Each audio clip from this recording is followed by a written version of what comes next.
you can make a lot of money and still be broke. Okay? Because what matters isn't really how much money you make, it's what you actually get to keep, you know? And I think that is a very common problem among people that get a raise in, their money.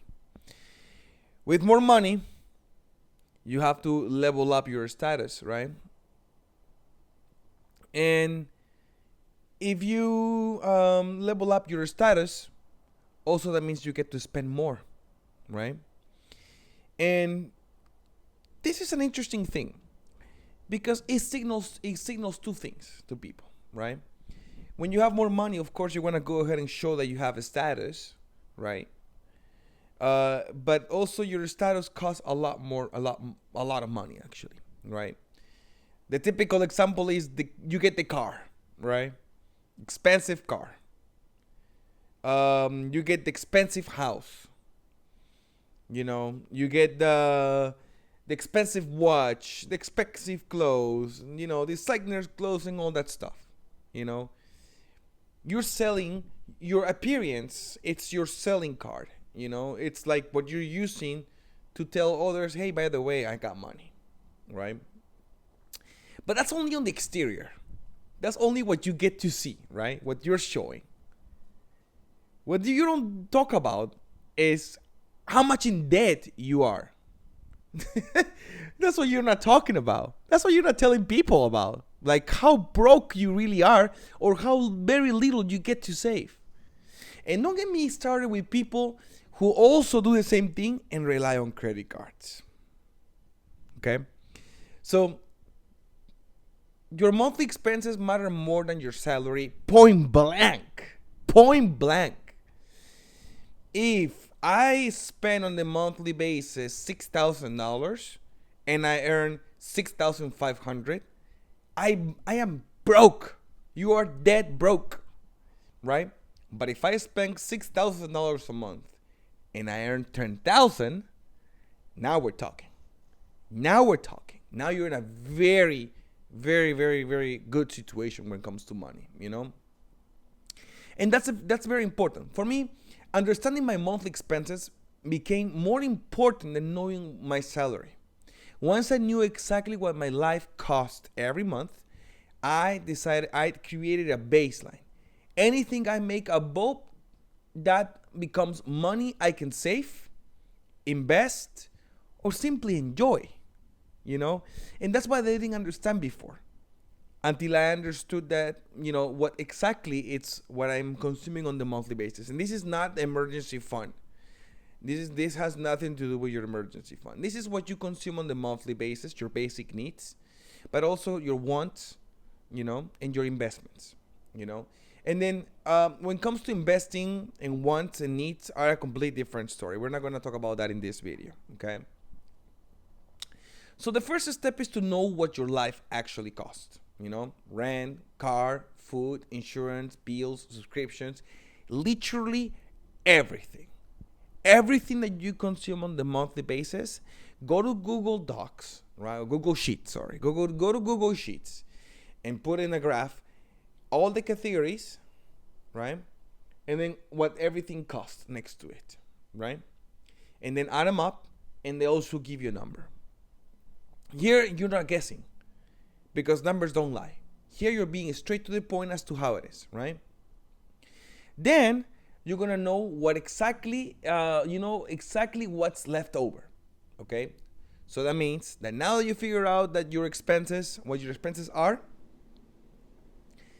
and you're gonna figure out also what your income is, and the difference is the actual breathing room, right? That's money that you can actually save, invest, or enjoy. That's as simple as that it is, right?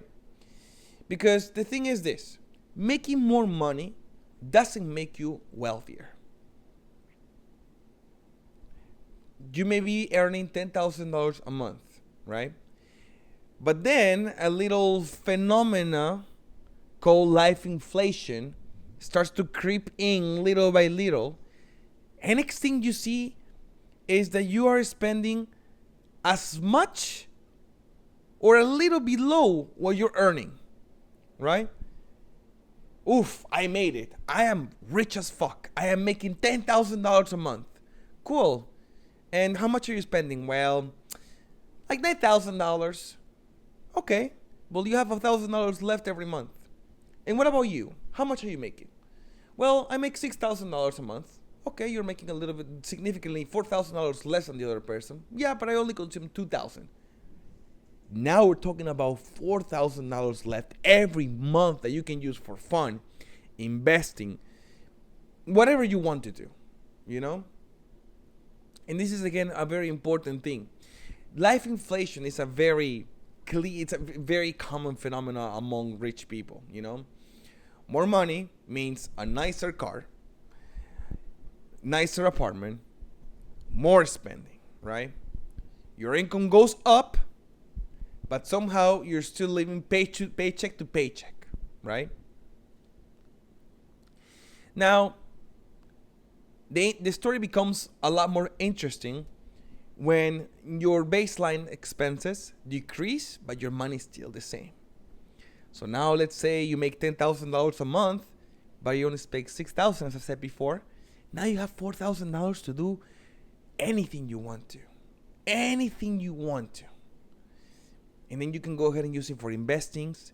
You can go ahead and use it for fun. You wanted to go ahead and do that road trip, right?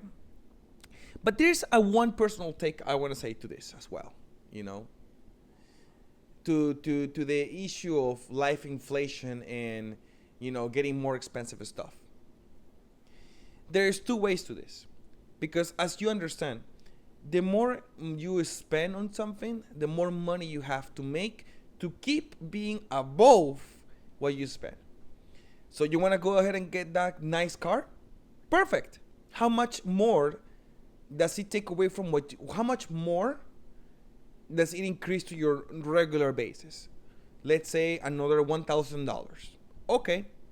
So now you need to find a way to make one extra $1,000 more to prevent inflation, to prevent life inflation. You know, that's where the mentality of, you know, you want to go ahead and get into more expensive things, then you need to make more money, comes through.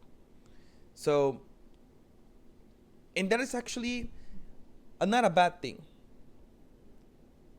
for some people. Not everybody has the guts to go ahead and sort of like jump the gun, get their favorite car or their dream car, and try to make more money. But some way, somehow, it obligates you to do so more. And you find yourself in taking risks that before you didn't. And if you watch my video about emergency funds, if there's something I know for a fact is that when you have an emergency fund, you allow yourself more to take risks. You allow yourself to go ahead and jump, and then hopefully good enough, you have a good amount of lee room to be okay, you know? And the most important thing is to focus on the gap. Don't only ask, how can I make more? Ask, how can I increase the gap between what I make and what I spend? The gap is where saving, investing, and eventually freedom happens. Okay? So remember, your salary tells you how much money you make. Your expenses tell you how much freedom you actually have. And just like I said before, if you make $10,000 a month and you spend $9,000 a month, your leeway is very little. But if you make $10,000 a month and you only expect $6,000, rest assured you have a lot more leeway. And remember, like I said before, even though your life has inflated, you have to find a way to even make more money so you can go ahead and keep on enjoying a higher life status. Okay?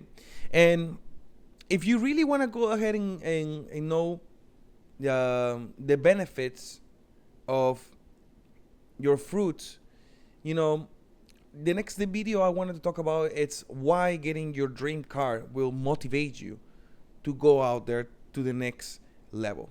So click this video, click over here so you can go ahead and watch that video about why having your dream car is so important to take you to the next level. And again, thank you so much for watching, and I'll see you in the next.